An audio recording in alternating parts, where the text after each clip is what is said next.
नमस्कार, बहुत स्वागत है आप सभी का एशिया न्यूज में। मैं हूं सिद्धांत त्रिपाठी। उत्तर प्रदेश के मुख्यमंत्री योगी आदित्यनाथ आज अपना 54वां जन्मदिवस मना रहे हैं। हालांकि योगी आदित्यनाथ व्यक्तिगत रूप से जन्मदिन मनाने की परंपरा से दूर रहते हैं, लेकिन प्रदेश भर में उनके समर्थक, सामाजिक संगठन और आम नागरिक उनके दीर्घायु और स्वस्थ जीवन की कामना करते हुए विशेष कार्यक्रमों का आयोजन कर रहे हैं। मंदिरों में पूजा अर्चना हो रही है, यज्ञ और हवन किए जा रहे हैं और उनके नेतृत्व में प्रदेश की प्रगति को लेकर चर्चाएं भी तेज हो गई हैं।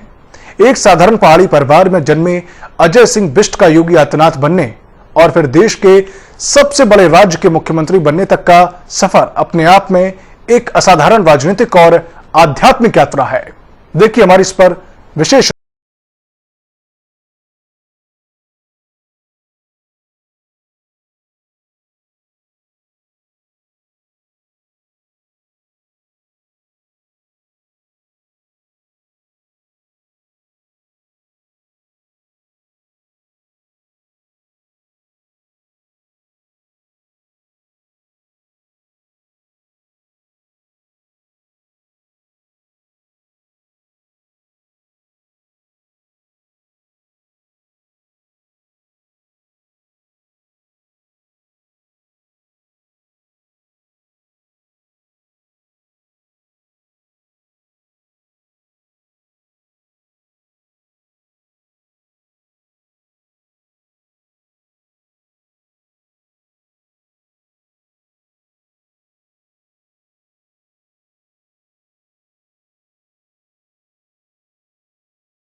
का जन्म दिवस है।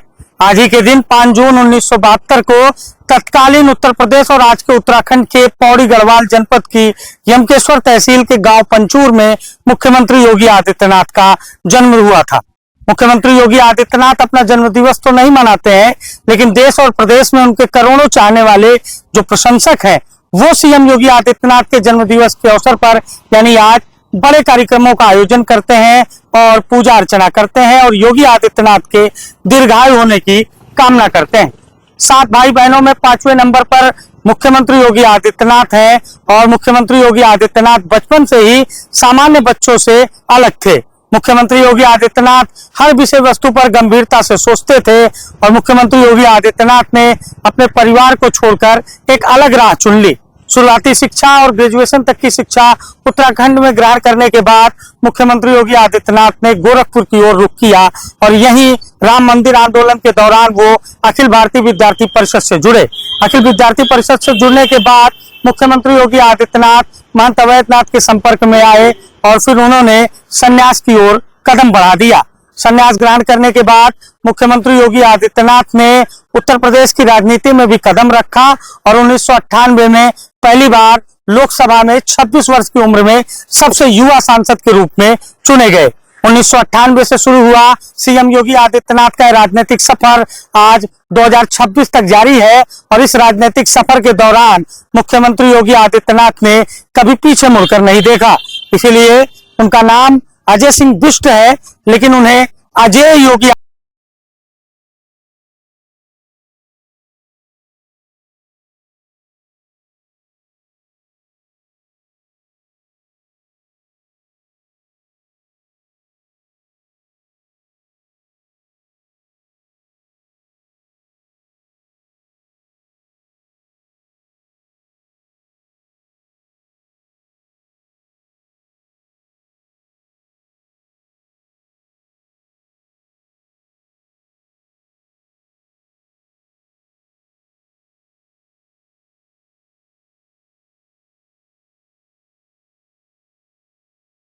श्री आदित्यनाथ।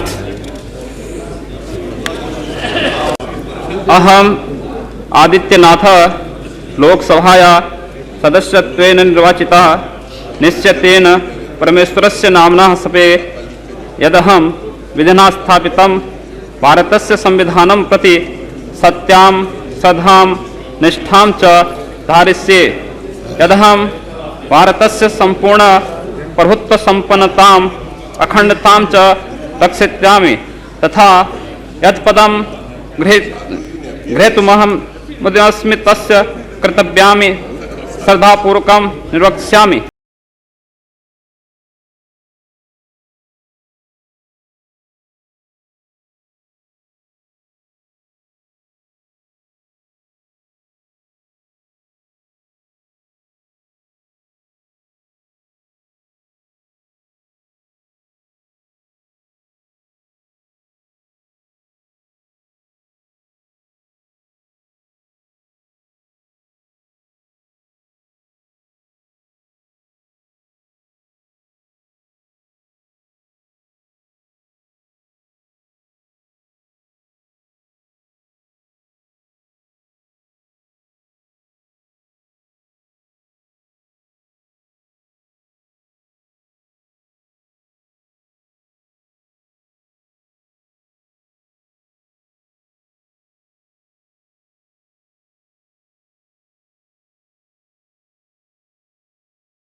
इसमें 12वीं लोकसभा के चुनाव का ऐलान हो चुका था। चुनाव सकुशल संपन्न हुए और जीतकर आए हुए सांसदों के शपथ ग्रहण का अवसर आया। उस अवसर पर एक 26 वर्षीय युवा ने जब संस्कृत में शपथ ली तो सारे सांसद एकटकी उसे देखने लगे। वो युवा कोई और नहीं बल्कि आज के समय में यूपी के मुख्यमंत्री और तब के सांसद योगी आदित्यनाथ थे। आज सूबे के मुखिया योगी आदित्यनाथ का जन्मदिन है। उनके अगर विराट व्यक्तित्व की बात की जाए तो उनकी एक छवि जो समाज में सबसे ज्यादा चर्चाओं में रहती है वो कट्टर हिंदुत्ववादी नेता की रहती है। तमाम अवसरों पर सीएम योगी ने अपनी उस छवि को बनाए रखने और उसके पक्षधर में मजबूती से खड़े होने का जो परिचय दिया है वो खूब चर्चाओं में रहता है। चाहे राम मंदिर आंदोलन की बात हो जिसे लेकर सीएम योगी अक्सर कहते हैं कि उस आंदोलन की उनके जीवन पर एक मजबूत छाप पड़ी और उसकी वजह से तमाम ऐसे लोग थे जो उस आंदोलन से जुड़े और उस आंदोलन ने समाज और तमाम नेताओं को रास्ता दिखाने का काम किया। जहां तक बात जो पुरानी परंपराएं थी उसको बदले जाने के पक्षधर भी सीएम योगी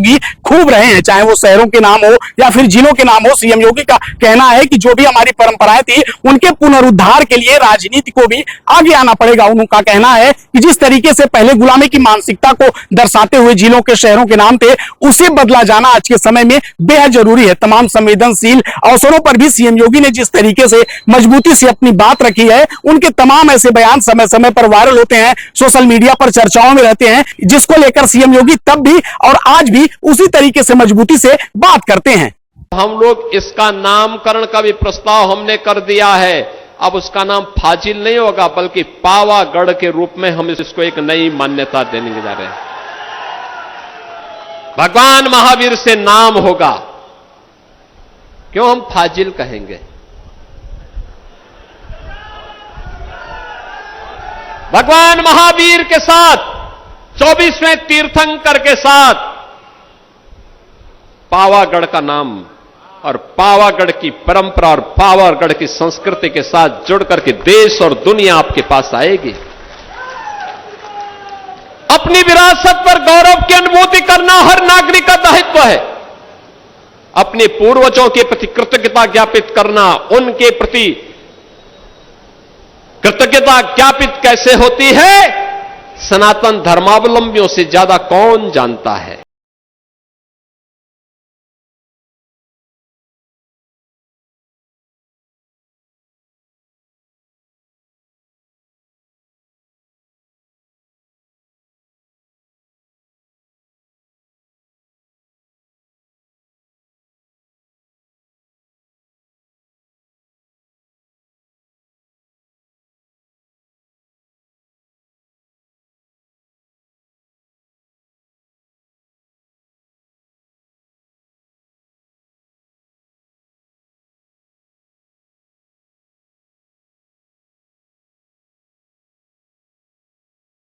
अपराधी हैं जो ये माफिया हैं, आखिर ये पाले किसके द्वारा गए हैं?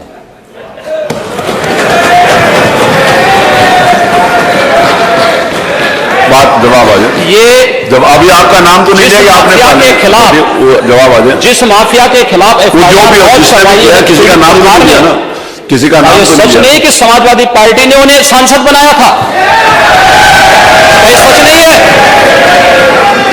आप अपराधियों को पालेंगे, प्रदेश पार्टी किसी भी पार्टी का रहा हो, क्या बताइए, क्या अपराधी भी था, किस पार्टी का था, किस पार्टी का था? आप सारे अपराधियों को पालेंगे, उनको माल्यार्पण करेंगे और उसके बाद तमाशा बनाते हैं आप लोग। एक तरफ अपराधियों को प्रश्रय देंगे, उन्हें गले का हार बनाएंगे और दूसरी तरफ फिर दोषारोपण भी करेंगे। मैं उन्हीं पे आ रहा हूं, उन्हीं बातों पे चर्चा करने के लिए आ रहा हूं। हमारी पार्टी में आप बताइए किस पार्टी का सदस्य है, क्योंकि बहुजन समाज पार्टी से आपकी दोस्ती है इसलिए बहुजन समाज पार्टी का नाम नहीं ले रहे आप। हम भी उन्हीं बातों पे कह रहे हैं। क्या ये सच नहीं कि जिस अतीक अहमद के खिलाफ पीड़ित परिवारों ने मुकदमा दर्ज कराया उसके परिवार के खिलाफ, वह समाजवादी पार्टी के द्वारा पोषित माफिया है और उसकी कमर को तोड़ने का काम हमारी सरकार ने किया है। और फिर मैं कह रहा हूं इसलिए हम बाहर कह रहा हूं, इस माफिया को मिट्टी में मिला देंगे। सरकार किसकी है? सरकार किसकी है? अखिलत में हो, ये माफिया है, इनको मिट्टी में मिलाने का काम करेंगे। सीएम योगी की बड़ी उपलब्धियां, उत्तर प्रदेश को $1 ट्रिलियन अर्थव्यवस्था की दिशा में बढ़ाना, मेडिकल कॉलेजों की संख्या में बड़ा विस्तार, जिला स्तर पर स्वास्थ्य सुविधाओं को मजबूत करना, मिशन शक्ति के माध्यम से महिला सुरक्षा पर फोकस, सरकारी नौकरियों में बड़े पैमाने पर भर्तियां, एक जिला एक उत्पाद ओडीओपी योजना का विस्तार, गांव और शहरों में सड़क नेटवर्क का विस्तार, विद्युत आपूर्ति में सुधार और ग्रामीण विद्युतीकरण, एयरपोर्ट नेटवर्क का विस्तार और नए हवाई अड्डे, जेवर इंटरनेशनल एयरपोर्ट परियोजना को आगे बढ़ाना, धार्मिक पर्यटन को बढ़ावा देना, अयोध्या, काशी और मथुरा में आधारभूत विकास। सूबे के मुखिया योगी आदित्यनाथ के नेतृत्व में पुलिस कमिश्नरेट व्यवस्था का विस्तार, साइबर क्राइम थानों की स्थापना, महिला सुरक्षा के लिए मिशन शक्ति अभियान, एंटी रोमियो स्क्वाड और तकनीक आधारित पुलिसिंग जैसे कदमों को सरकार अपनी उपलब्धियों के रूप में प्रस्तुत करती है। 2017 से पहले अपराध चरम पे था, वहीं उत्तर प्रदेश में योगी सरकार आई और 2017 के बाद से अपराध और अपराधियों पर शिकंजा कसती हुई नजर आई।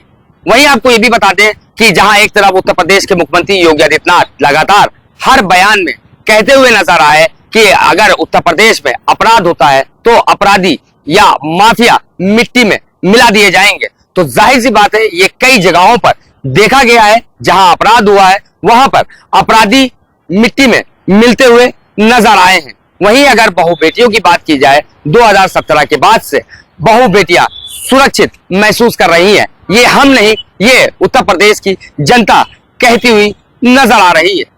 आज कोई बेटी की सुरक्षा में सेंध नहीं लगा सकता, कोई व्यापारी से जबरन गुंडा टैक्स नहीं ले सकता। आज कोई नहीं कह सकता है कि 6 बजे के पहले ही घर के अंदर बेटी दुबक जाए और व्यापारी प्रतिष्ठान बंद कर ले। अब तो उत्तर प्रदेश की बेटियां और उत्तर प्रदेश की बहनें नाइट शिफ्ट में भी उद्योगों में कार्य कर रही हैं और जब मर्जी तो अपने घर आ रही है। अगर कोई सौदा और कोई गुंडा छेड़ने का दुस्साहस करता है तो अगले चौराहे पर यमराज महाराज उसका टिकट काटने के लिए बैठे रहते हैं। योगी आदित्यनाथ की पहचान केवल एक राजनेता के रूप में नहीं बल्कि हिंदुत्व और सनातन संस्कृति के प्रमुख प्रवक्ताओं के रूप में भी स्थापित हुई है। राम मंदिर आंदोलन से लेकर अयोध्या में रामलला की प्राण प्रतिष्ठा तक वे लगातार हिंदू आस्था और सांस्कृतिक पुनर्जागरण के मुद्दों को प्रमुखता से उठाते रहे हैं। अयोध्या, काशी और मथुरा जैसे धार्मिक एवं सांस्कृतिक केंद्रों के विकास को उनकी सरकार की प्राथमिकताओं में शामिल किया गया। उनका कहना है कि भारत की सांस्कृतिक पहचान और सनातन विरासत को नई पीढ़ियों तक पहुंचाना समय की आवश्यकता है। एक साधारण पहाड़ी गांव से निकलकर गोरक्षपीठ के पीठाधीश्वर और फिर देश के सबसे बड़े राज्य के मुख्यमंत्री बनने तक का योगी आदित्यनाथ का सफर भारतीय राजनीति की सबसे चर्चित यात्राओं में गिना जाता है। समर्थकों के लिए वे कठोर प्रशासन, राष्ट्रवाद और सनातन संस्कृति के प्रतीक हैं, तो राजनीतिक विरोधियों के लिए एक मजबूत वैचारिक चुनौती। लेकिन इतना तय है कि आज उत्तर प्रदेश ही नहीं बल्कि राष्ट्रीय राजनीति में भी योगी आदित्यनाथ एक प्रभावशाली और निर्णायक व्यक्तित्व के रूप में स्थापित हो चुके हैं। सीएम योगी की बड़ी उपलब्धियां, डिजिटल गवर्नेंस और ऑनलाइन सेवाओं का विस्तार, किसानों को सरकारी योजनाओं का लाभ पहुंचाना,